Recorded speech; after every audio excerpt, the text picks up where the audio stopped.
Latest update: flood control scandal and DPWH Chief Vince Dizon.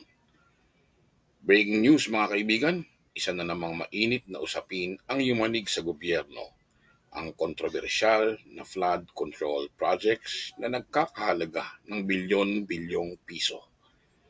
Ayon sa investigasyon, may mga ghost projects at substandard na gawa na dapat sanay magpoprotekta sa atin laban sa baha. Pero mukhang ibang bulsa ang natulungan.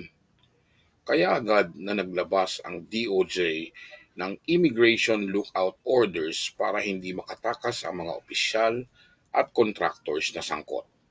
At hindi lang yan, business groups nananawagan na rin ng jail time para sa mga guilty.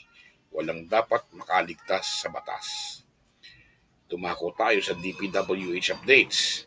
Vince Dizon, opisyal siyang nanumpa noong Setyembre 1, 2025 bilang kapalit ni Manuel Bonoan.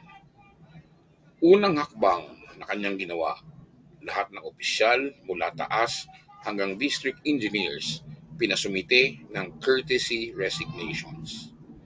May 60 araw na plano si Dizon para linisin at ayusin ang buong kagawaran. At pansamantalang sinuspinde ang lahat ng bidding para sa local projects sa loob ng 2 linggo.